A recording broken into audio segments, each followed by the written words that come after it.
마지막 절은 합독하도록 하겠습니다. 시편 36편.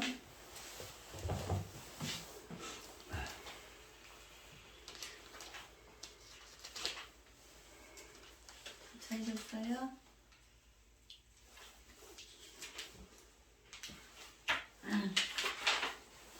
네, 제가 먼저 읽겠습니다. 허물의 사함을 얻고 그 죄의 가리움을 받은 자는 복이 있도다. 땅에 감사하고 여호와께 정죄를 감사하는 자는 복이 있도다. 내가 토설치 아니할 때에 종일 신음함으로 내 뼈가 새하였도다. 주의 손이 인자하여 나를 누시오니 내 신이 거하여 여름 가물에 마른 채 되었나이다. 내가 이르기를 내 허물을 여호와께 자복하리라 하고 주께 내 죄를 아뢰고 내 죄악을 숨기지 아니하였더니 곧 주께서 내 죄의 악을 사하셨나이다. 이로 인하여 무릇 경건한 자는 주를 만날 때에 서서 주께 기도하시라. 진실로 공부와 범람할지라도 저에게 미치지 못하리이다. 주는 나의 은신처 이오니 환난에서 나를 보호하시고 구원의 노래로 나를 애우시리이다. 내가 너의 갈 길을 가르쳐 보이고 너를 주목하여 보게 하리로다. 너희는 무지한 말이나 노새같이 되지 말지어다. 그것들은 자갈과 굴레로 단속하지 아니하면 너희에게 가까이 오지 아니하리로다. 악인에게는 많은 수고는 있으나 여호와를 신뢰하는 자에게는 인자하심이 드물리로다. 같이요. 너희 의인들아 여호와를 기뻐하며 즐거워할지어다. 마음이 정직한 너희들아 다 즐거이 외칠지어다. 아멘. 감사합니다.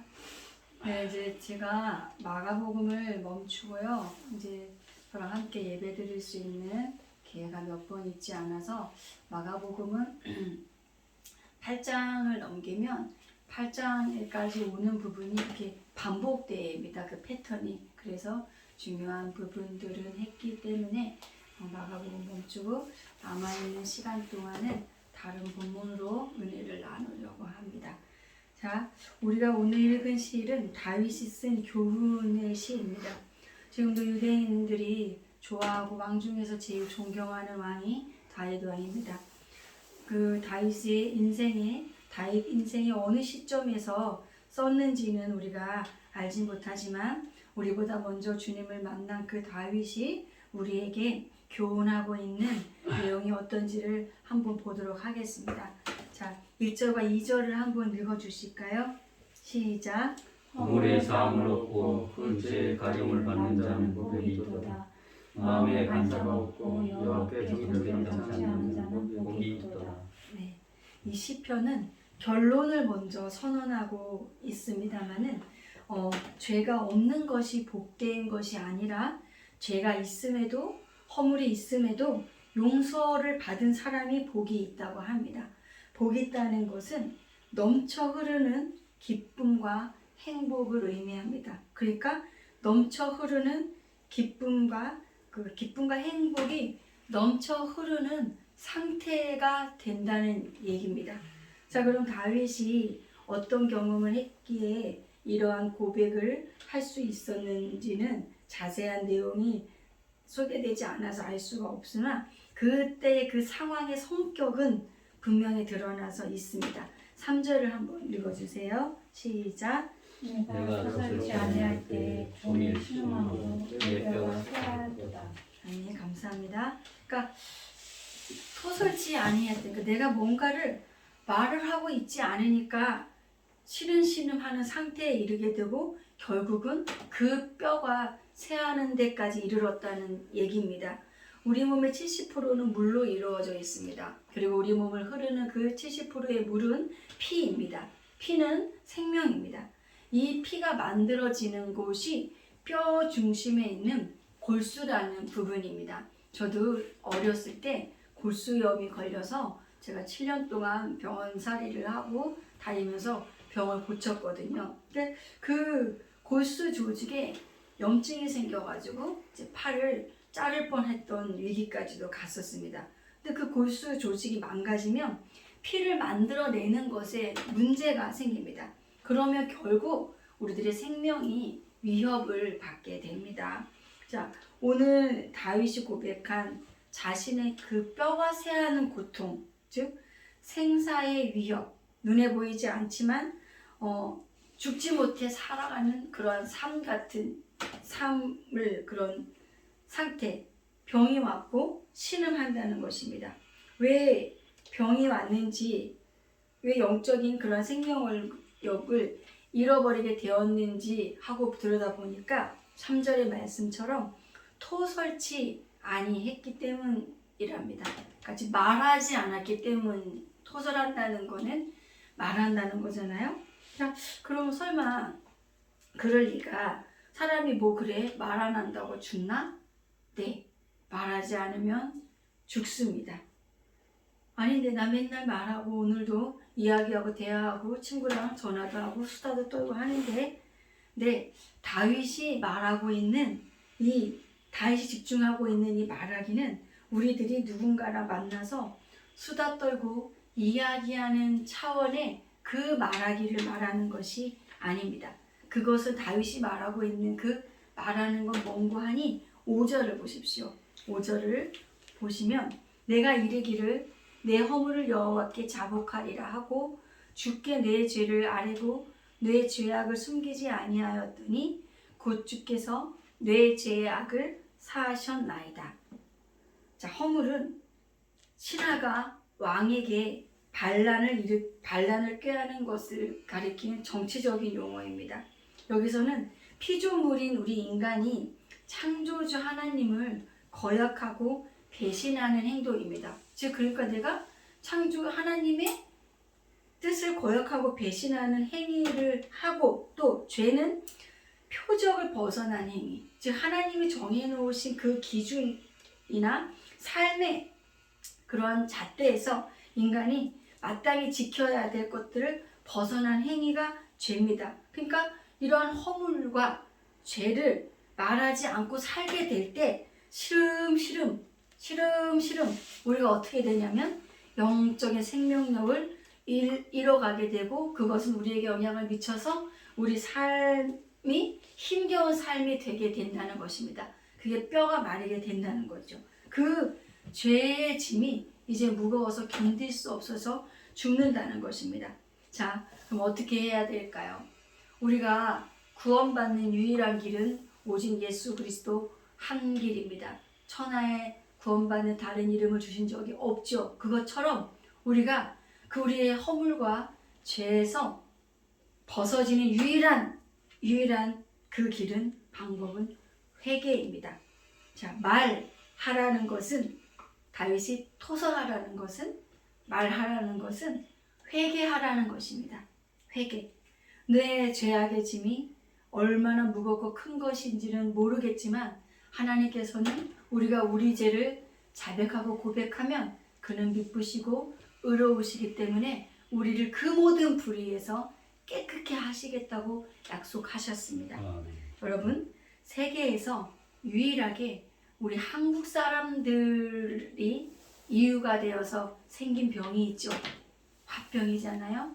화병, 기네스북에도 있다는 얘기를 들었습니다. 화병은 마음에 불이 났어요. 마음에 화가 났어요. 마음이 화가 났어요. 왜 마음에 화가 났을까? 마음이기 때문에 눈에는 보이지 않아서 우리가 그게 마음이 화가 났는지 화난 상태인지 얼른 모르고 우리가 그냥 지나치고 살아갈 수가 있어요. 마음이니까, 눈에 안 보이니까. 그렇죠? 네? 지금 근데 또 자기가 할 말을 따박따박 할 말 하고, 자기 그렇게 하는 사람들은 그렇지 않고 그냥 좋은 게 좋다고 참고 사는 사람보다 화병이 덜 나겠죠. 말 따박따박 말하고 사는 사람. 근데 그렇지 않고 그냥 내가 참고 말지만 하고 하면 마음의 병이 나는 거예요. 마음의 병이. 네?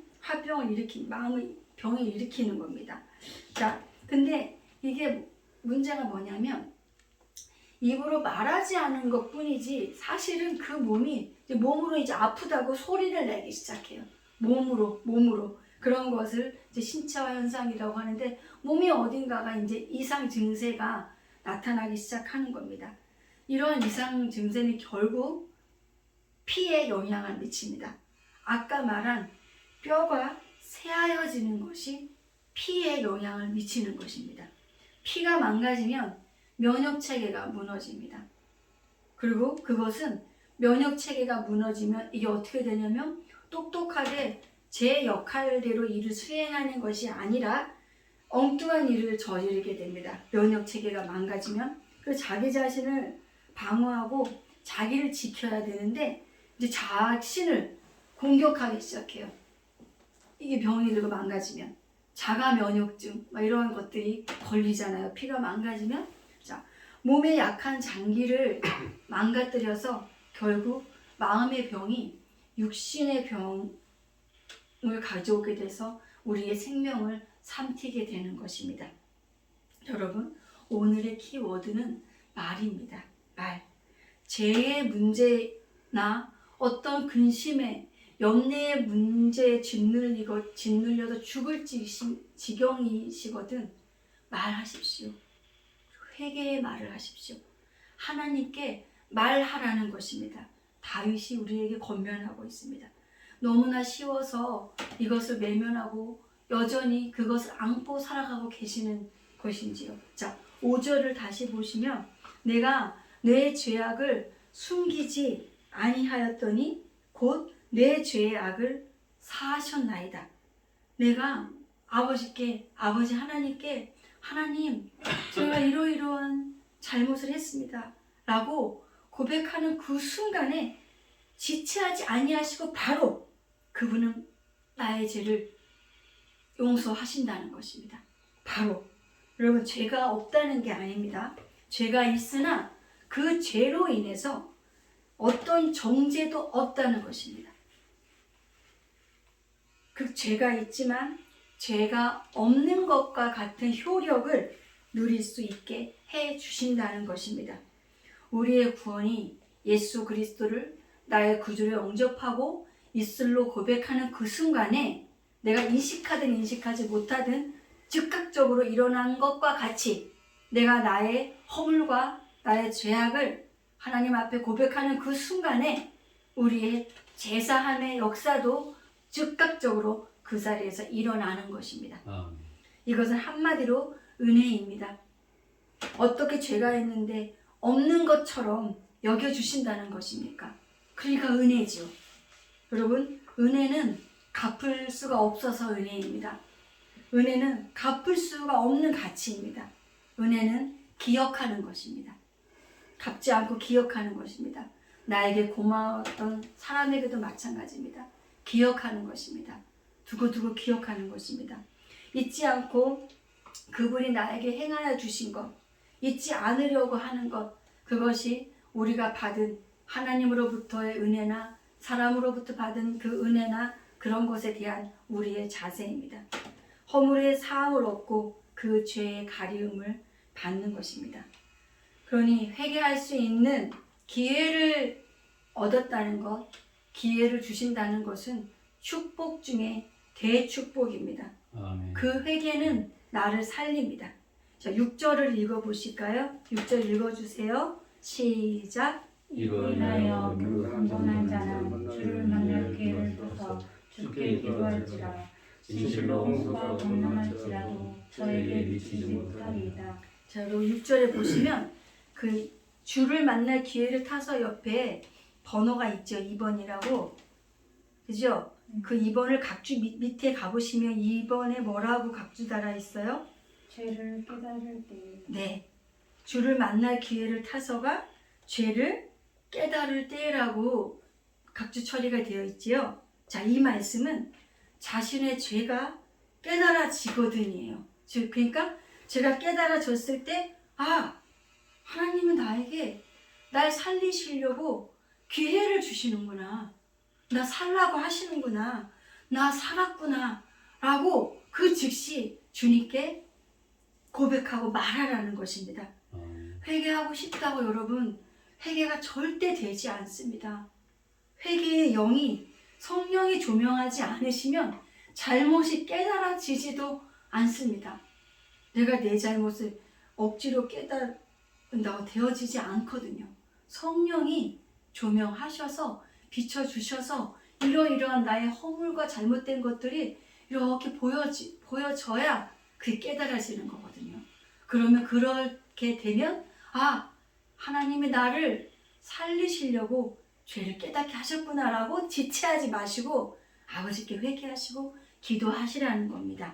그러니 회개는 확실한 선물입니다. 우리들의 영적인 감각이 영안이 열려야 회개할 수 있으니까요. 자, 우리가 아기들을 다 키워보셨잖아요. 우리는 다 부모니까요. 아이들을 키울 때 우리가 아이들에게 이런 말 하죠. 어떤 일이 이제 있었어요. 근데 너 솔직하게 말해봐. 아이한테 그러잖아요. 너 엄마한테 솔직하게 말해봐. 이렇게 말할 때는 엄마인 아이가 정직하고 솔직하게 얘기를 하면 그 아이의 고백을 듣고 내가 아이의 그것을 갖고 아이를 잡아 족치겠다는 게 아니잖아요. 그래서 대부분은 아이가 솔직하게 얘기를 하면 엄마들은 다음부터 그렇게 하면 안 돼 하고 용서해 주잖아요. 그죠?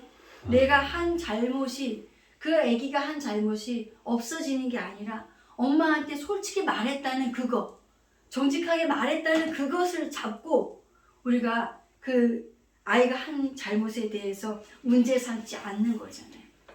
죽지 말고 나를 살리시려는 하나님의 유일한 방법입니다. 회개입니다. 이렇게 회개했을 때 하나님은 우리 삶을 어떻게 인도하시는가 하면 즉각적으로 내가 원하는 대로 응답을 팍팍 오거나 그런 것으로 보이시는 게 아니라 이렇게 하십니다. 8절을 읽어주세요. 8절 시작. 내가 너의 갈 길을 가르쳐 보이고 너를 주목하여 훈계하리로다. 아멘. 하나님이 그렇게 했을 때 하나님이 내가 가야 될 길을 가르쳐 보여주시고 나를 집중해서 훈계하시는 것으로 나를 인도하신다는 것입니다. 그러니 내가 너의 허물과 죄악의 짐이 이렇게 두텁고 무겁게 쌓여 있으면 내가 하나님의 인도함 속에 바르게 갈 수가 있겠어요? 없겠어요? 없는 거죠. 없는 것입니다. 100번 죽었다 깨어나도 회개치 아니하면 주의 인도함 속에 거할 수가 없습니다.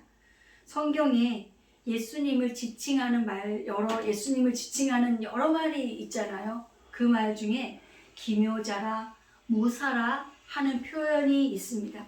이 말을 우리말로 들으면 기묘자가 뭔지 모사가 뭔지 잘 얼른 와닿지가 않은데 이 부분을 영어 성경으로 보면 어떻게 되어 있냐면요. 원더풀 카운셀러가 기묘자요 모사라는 말입니다. 즉 주님은 우리의 상담자시라는 거예요. 놀랍죠? 주님은 우리의 상담자십니다. 내 이야기를 들어주시고 주님께서 내 이야기를 들어주시고 나를 바른 길로 옳은 길로 갈 수 있도록 도와주시는 가장 위대하고도 위대한 상담자가 우리 예수 그리스도이시라는 겁니다. 아멘. 자, 아까 제가 화병 얘기를 했죠. 화병으로 오늘 말씀을 정리하고 마무리하도록 하겠습니다. 자, 상담이라는 한문을 보면요.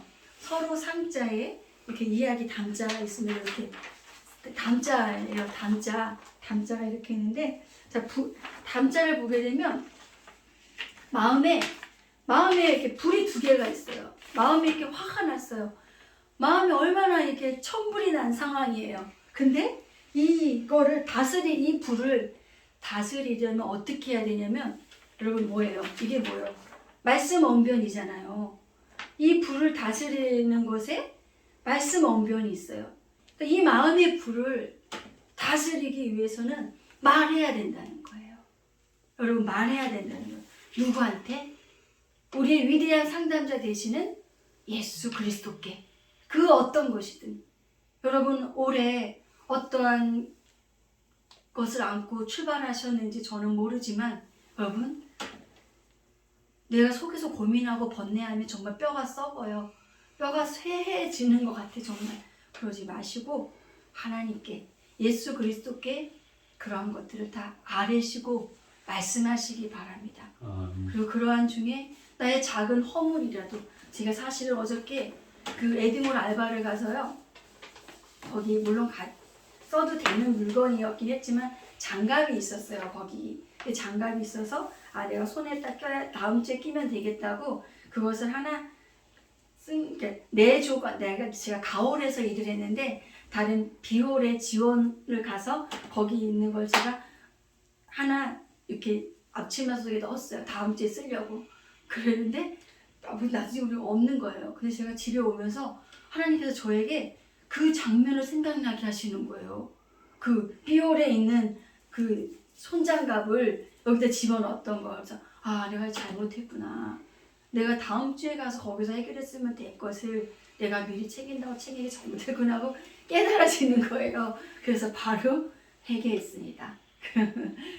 감사했죠. 자, 여러분, 우리 2023년 하나님께